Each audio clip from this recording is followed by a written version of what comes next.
주간 구한용찬입니다. 네, 지금부터 7주차 청이치기공학 어태치먼트 편 선행학습 발표를 시작하도록 하겠습니다.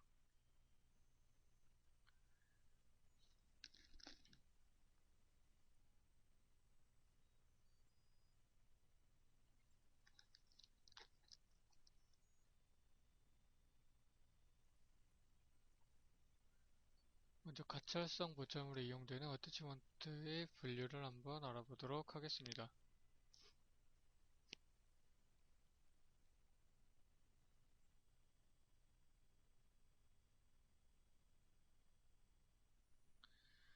네, 그 가찰성 보철물의 분류를 보시면 일단 국소위치 분류와 총위치 분류로 나눌 수가 있는데, 먼저 국소위치 쪽을 보자면은 일단 메일과 피메일의 형성 위치에 따라서 치간 내 어태치먼트와 치간 외, 메일과 피메일이 치간 외부에 형성이 되는 치간의 어태치먼트로 나눌 수가 있습니다. 그리고 또 반대편 총위치 쪽을 보면은 이제 PKH, 덴처 파셜 쪽으로, PKH 쪽으로 일단 가게 되는데,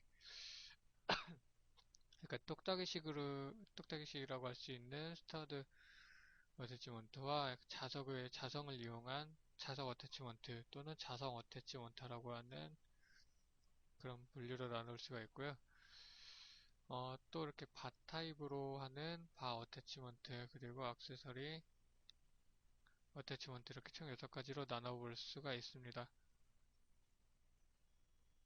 네, 국소위치에서 총위치로 가는 사이에는 오버레이 국소위치가 위치하고 있습니다.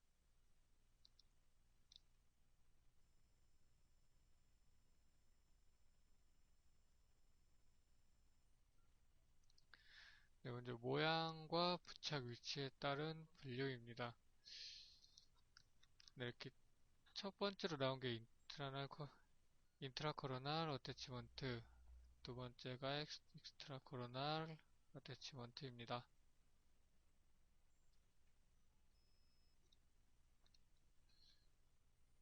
지대치 내부에 이렇게 메일과 피메일이 형성된 거를 인트라코로날 어태치먼트라고 하고, 이렇게 외부에 형성된 거를 익스트라코로날 어태치먼트 이렇게 나눠서 분류할 수 있습니다.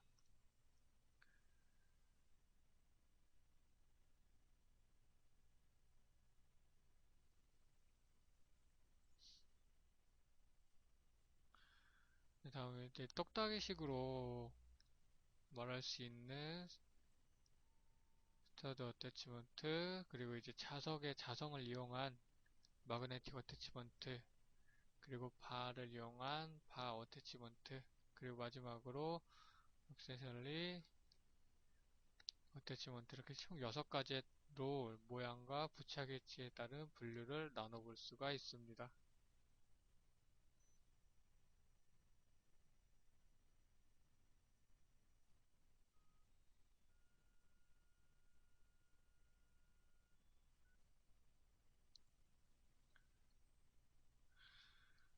네, 인트라코로나 어태치먼트 그리고 오른쪽에 있는 게 익스트라코로나 어태치먼트인데요. 이렇게 일단 피메일 파트가 왼쪽 인트라코로나를 보시면은 피메일 파트가 이렇게 치관 내부에 이렇게 형성이 되어 있습니다. 그래서 이렇게 인트라코로날 어태치먼트를 할 수 있고 엑스트라코로날 어태치먼트는 이렇게 치관 외부에 저렇게 메일 파트가 나와 있어서 치관 외에 형성이 되어 있기 때문에 엑스트라코로날 어태치먼트라고 합니다.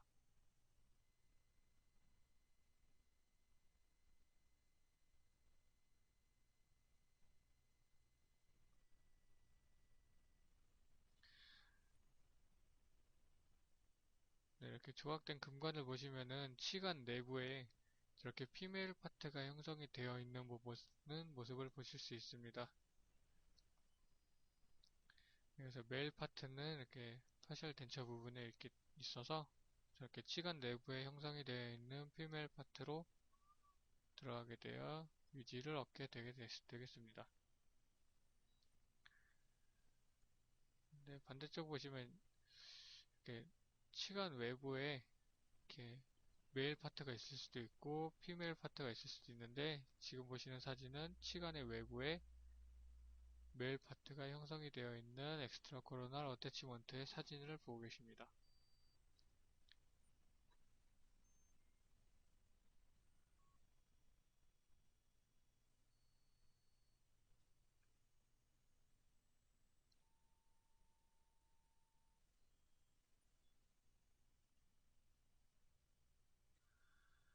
네, 좀 더 자세히 알아보겠습니다. 인트라 코로날 어태치먼트는 치간 내 저렇게 피메일 파트가 형성이 되어서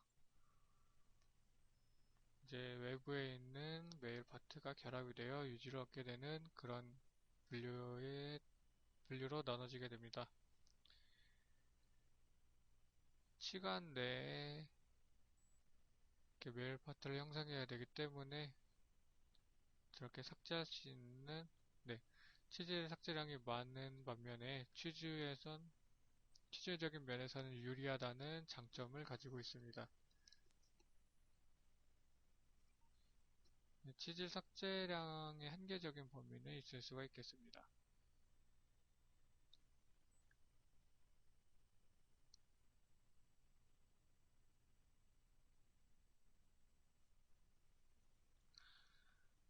네, 이렇게 사진을 함께 보실 수 있는데요. 인트라코로나 어태치먼트의 사진인데 이렇게 치관 내에 피메일 파트가 형성되어 있고 이렇게 덴처 부분에 이렇게 메일 파트가 형성이 되어 있어 결합이 되게 되는 분류입니다.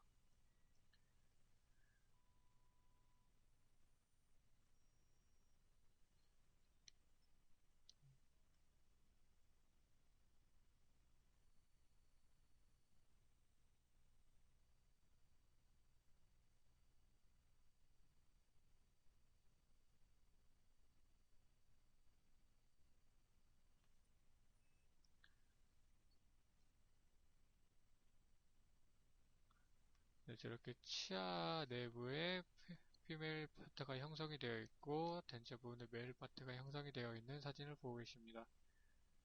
그렇게 해서 덴처를 구강 내에 장착을 했을 때 메일 파트가 피메일 파트로 들어가게 되면서 유지를 얻게 되게 됐습니다.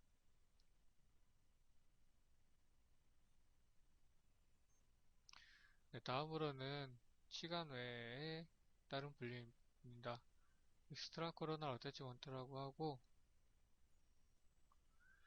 메일과 피메일 파트가 치관 내 외부에 있게 되는 사진입니다. 네, 지금 보시면은 치간의 외부에 메일 파트와 피메일 파트가 노출이 되어 있습니다. 메일 파트와 피메일 파트가 치간 외부로 노출이 되어 있기 때문에 그 사이에 있는 공간을 저렇게 치실을 이용하여 깨끗이 관리해 줄 필요가 있습니다. 네, 다음은 스터드 어태치먼트인데요. 지금 보시는 사진은 이렇게 메일 파트와 피메일 파트가 그 치은의 외부에 노출이 되어 있습니다. 그래서 이것을 어태치먼트입니다. 스터드 어태치먼트는 이렇게 똑딱이식으로 사용할 수 있는 어태치먼트인데요. 이렇게 피메일 파트가 메일 파트든 피메일 파트든 이렇게 한 부분이 치은에 이렇게 생략되어 있고 또 이렇게 위치에 피메일 파트, 네, 이렇게 피메일 파트가 덴처 쪽에 붙어 있어서 이렇게 똑딱이식으로 결합이 되고 분리가 되는 그런 덴처를 말합니다. 네, 이렇게 좀 사진을 자세하게 보실 수 있는데요. 메일 파트와 피메일 파트가 똑딱이식으로 결합이 되는 어태치먼트입니다. 또 이건 역시 모양과 또 부착 위치에 따라 이름이 나눠지게 되는데요. 치은 외부에 형성이 되는 스터드 어태치먼트가 있고 또 이렇게 오른쪽 사진처럼 이렇게 치은 내부에 이렇게 매립되어 있는 스터드 어태치먼트 두 가지로 나눠줄 수 있습니다.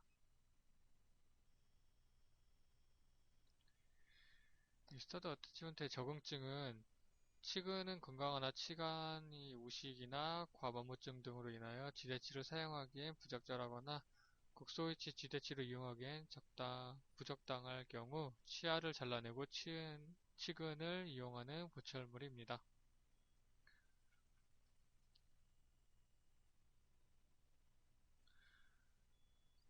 네, 지금 보시는 사진은 이렇게 치근 내부에 생략되는 인트라 레디큘라 어태치먼트라 합니다.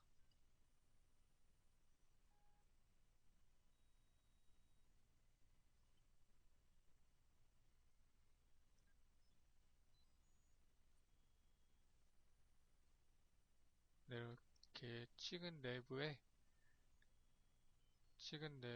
저렇게 피메일 파트가 외부되어 있고 또 이렇게 피메일 파트는 덴처 쪽에 있어서 환자의 구강 내에서 장착을 할 때 뚝딱이식으로 결합이 되는 사진입니다. 네, 지금 보시는 사진은 직접용 어태치먼트라는데 메탈 코핑을 제작하지 않고 근관 형성 후 치근을 직접 부착하여 이용하는 방법을 말합니다.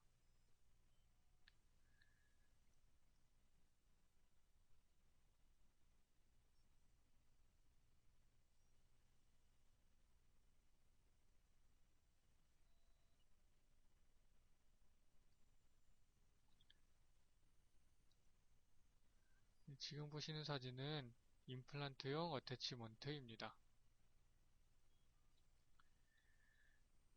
네, 임플란트나 조직이 연장된 부분을 스크류로 고정하여 이용하는 방법을 말합니다.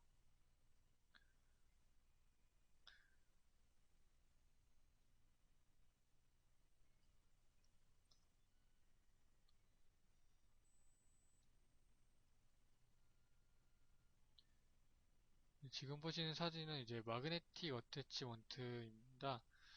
마그네틱 어태치먼트는 이렇게 자석에 자성을 이용하여서 부착 유지력을 얻는 그런 어태치먼트를 말하는데요.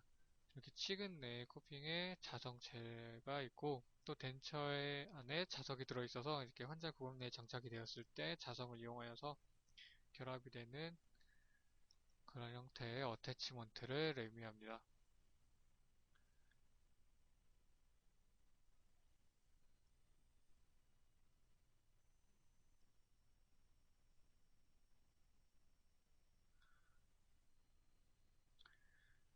이렇게 마그네틱과 키파 부분으로 자석을 나눠볼 수 있는데요.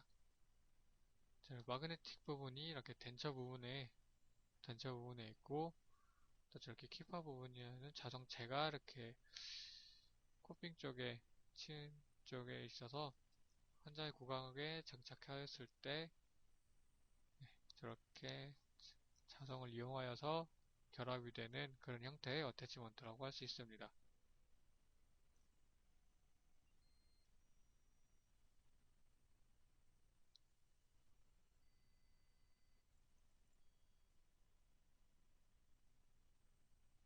자석과 이것이 흡착하는 자성체를 이용하는 방법입니다.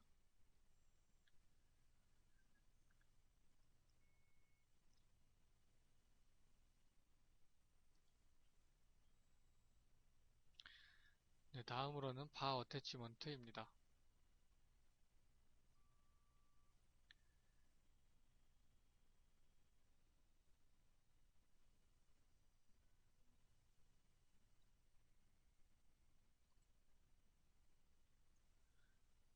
네, 바 어태치먼트는 이렇게 하나의 치근에 조금 불안정하거나 할 때 다른 쪽 치근까지 함께 이용을 하여서 안정을 얻는 그런 방법입니다. 네, 이렇게 바 부분과 덴처 부분의 리더 부분이 결합되어서 유지를 얻게 되게 됩니다. 결합이 되게 됩니다.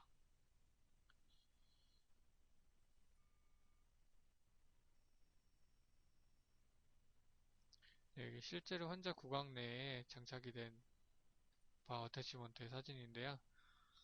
이렇게 그림상으로 보기에도 굉장히 복잡한 구조를 가지고 있는 것을 알 수 있습니다. 그래서 환자 구강 내에서 저렇게 치실 등을 이용하여서 구강의 청결 상태를 유지해 주는 게 중요한 요소 중에 하나라고 할 수 있습니다.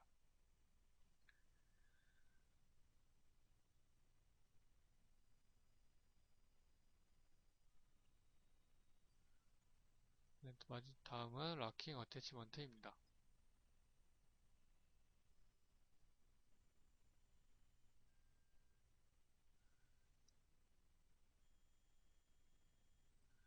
네, 마지막으로 액세서리 어태치먼트입니다.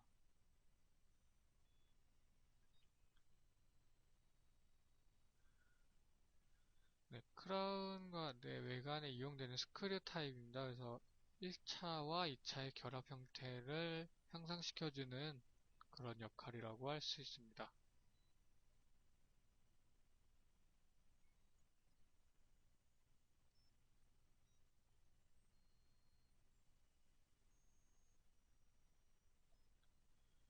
네, 이렇게 스크류 타입으로 1차와 2차의 결합 형태를 증진시켜주는 역할을 액세서리 어태치먼트가 역할을 해주게 됩니다.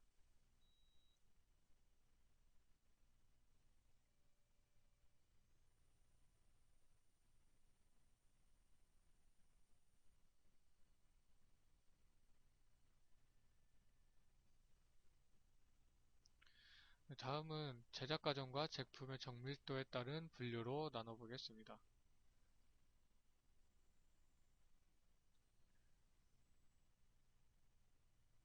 네, 첫 번째로는 프리시즌 타입과 두 번째, 세미 프리시즌 타입으로 나눠볼 수 있습니다.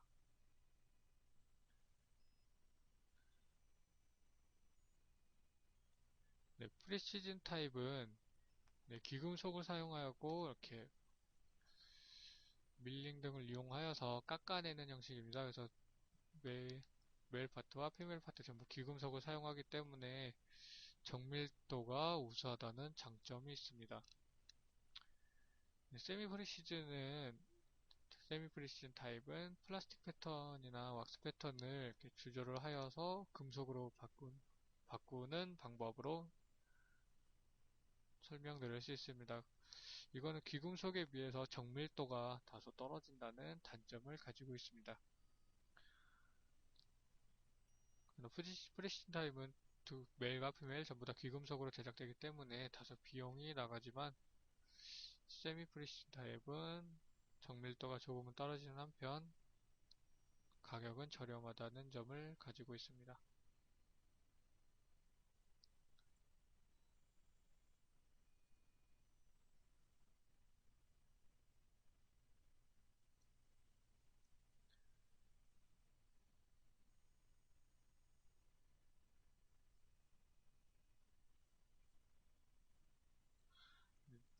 네, 프리시즌 타입입니다. 귀금속이기 때문에 가격이 비싼 반면에 정밀도는 우수합니다. 메일과 피메일 파트 전부 다 귀금속으로 제작이 되게 됩니다.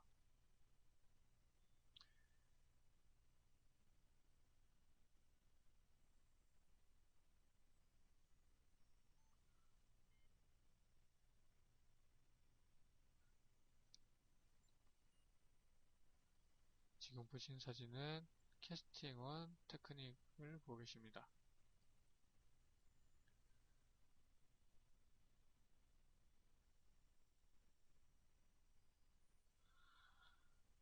네, 결합 허용 오차가 0.01mm 적합도를 수작업으로 확인하고 있습니다.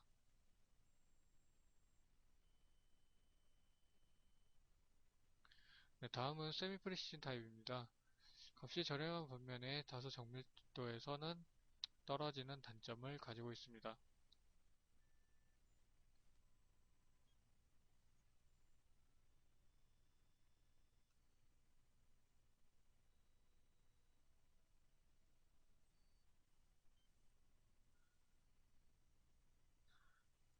플라스틱 테크닉 법입니다.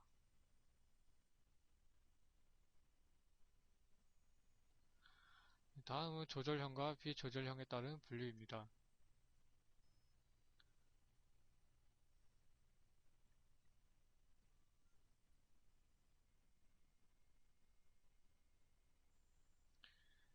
조절이 가능한 오브젝트 테이블 타입과 비조절성 타입으로 나눠질 수 있습니다. 조절형, 먼저 지금 보신 사진은 조절형입니다. 그래서 파란색 스크류를 시계 방향으로 돌리면은 위에 있는 피메일 파트가 사이에 공간이 벌어지게 돼서 이렇게 저하가 된 유지력을 증진시켜주는, 보상해주는 역할을 하게 됩니다. 메일과 피메일 파트가 결합과 분리를 이렇게 반복하다 보면은 메일과 피메일 파트 전부 다 마모가 일어나게 되는데, 그중 좀 더 마모가 더 일어날 수 있는 부분이 유동성을 가지고 있는 메일 파트가 되겠습니다. 그래서 저렇게 메일 파트 부분을 공간을 벌어지게 해서 저하가 된 유지력을 보강해주는 방법입니다. 그리고 더 이상 이제 사용할 수 없게 될 경우에는 저 빨간색 스크류를 오른쪽 시계 반대 방향으로 회전시켜 부품을 교체한 후 다시 사용하게 되면은 다시 유지력을 보강해줄 수 있는 메일 파트를 사용할 수 있게 됩니다.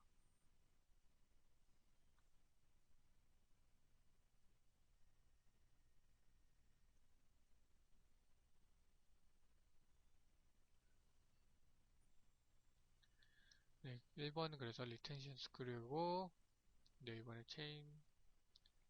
체인지블 스크류라고 합니다. 2번을.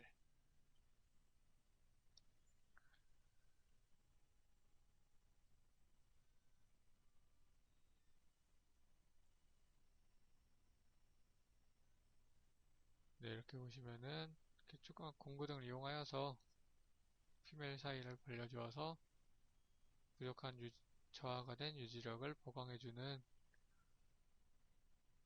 사진을 보고 계십니다.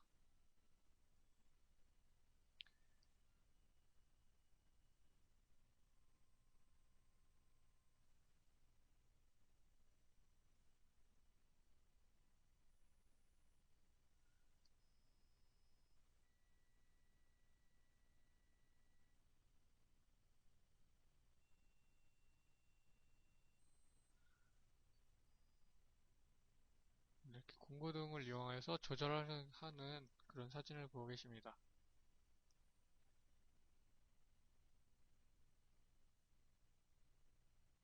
네, 안콘 조절을 보고 계십니다.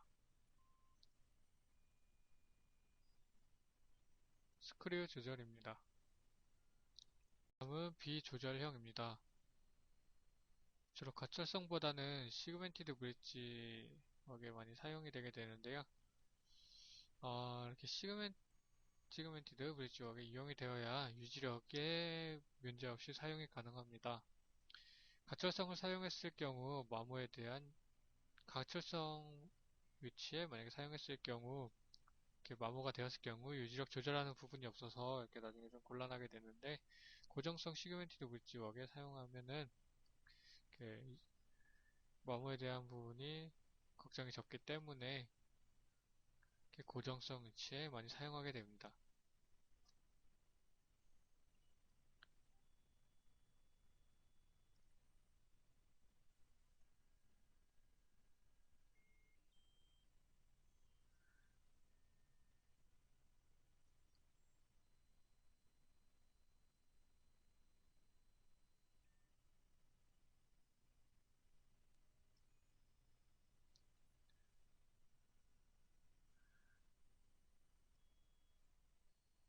다음은 레지리언트 어태치먼트입니다. 이렇게 메일과 피메일 파트 사이에 이렇게 스프링이 있습니다. 그래서 이렇게 피메일 파트와 스프링 부분의 위치라고 할 수 있는데, 이렇게 버티컬 수직 운동으로 교합업을 감당하고 또 모아져 있는 교합업을 힌지 무브먼트로 빼내는 것을 말합니다.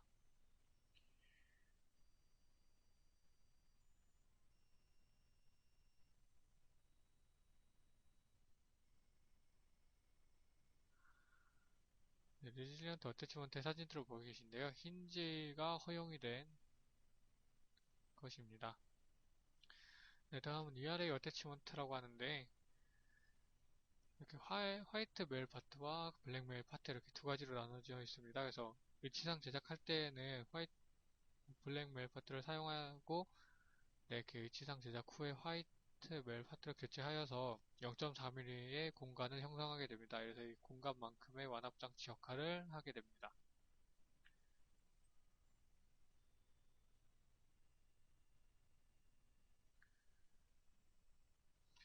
다음은 어태치먼트의 기능 운동입니다.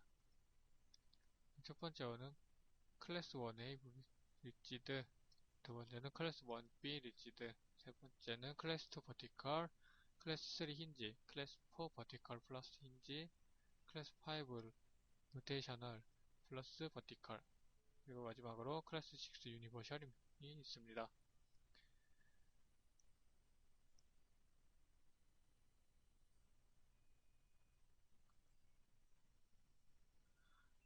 네, 클래스 1A 같은 경우에 리지드고 솔리드 타입인데 조절이 불가능하고 삽입 착탈만 가능한 경우입니다. 그리고 클래스 1B는 역시 리지드 타입이고 솔리드 타입인데 메일 파트와 피메일 파트가 결합되었을 때 이렇게 버티컬, 스크류나 기계적 유지가 허용이 된 그런 경우입니다. 네, 다음은 클래스 2 버티컬입니다. 오버덴처의 메일 파트와 피메일 파트가 이제 결합이 되었을 때 버티컬만 허용이 되는 기능입니다. 다음은 클래스 3 힌지입니다. 역시 오버덴처의 메일 파트와 피메일 파트가 결합되었을 때 힌지 운동만을 허용하게 됩니다. 다음으로는 클래스 4 버티컬 그리고 힌지인데요. 버티컬이 적용이 된 후 힌지로 이렇게 드러내는 방법입니다. 그래서 지대치가 약한 경우 지대치를 보호하는 차원에서 사용이 되게 됩니다. 다음으로는 클래스 5입니다. 클래스 5 로테이션 앤 버티컬인데 이렇게 멜과 피멜 사이에 이렇게 디스크가 있는 것을 볼 수 있는데요.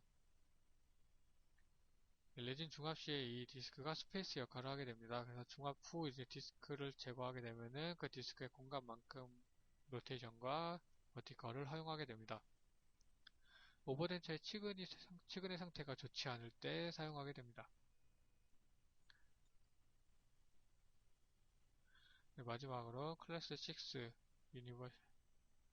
유니버셜입니다. 전체적인 운동이 허용이 되는 그런 클래스 6입니다.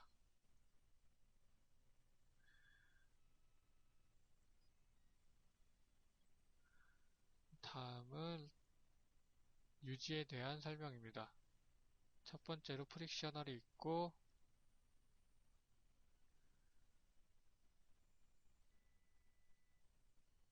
두 번째는 메케니컬, 세 번째는 프릭셔널 플러스 메케니컬, 그리고 마그네틱과 석션이 있습니다.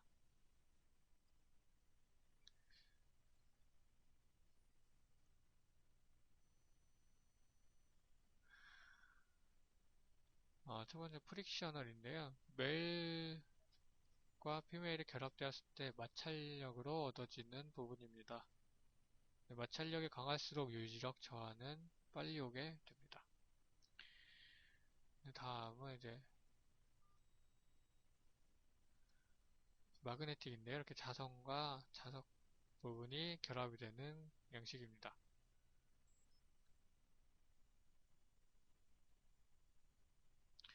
네, 다음은 스페이서인데요. 버티컬 스페이서, 그리고 버컬, 링궐, 라비얼, 링궐 스페이서가 있고, 세 번째로는 메지얼, 디스털, 그리고 디스털 메지얼 스페이스가 있습니다.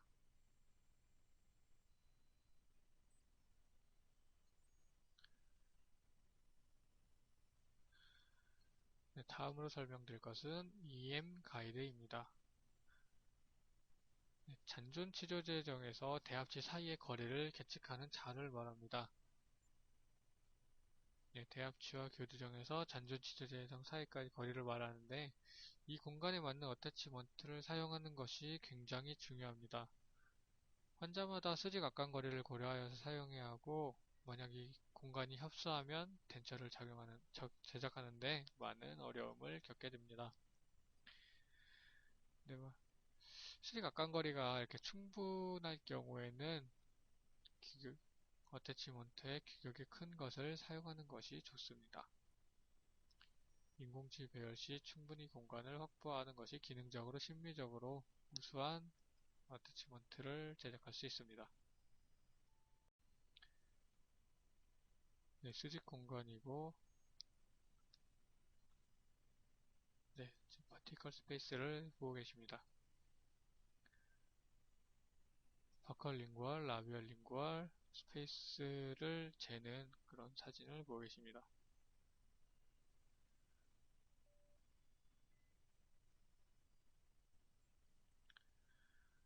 지금 메지어 디스탈 그리고 디지얼 메지얼, 디지털 메지얼 스페이스 공간을 재는 그런 사진을 보고 계십니다.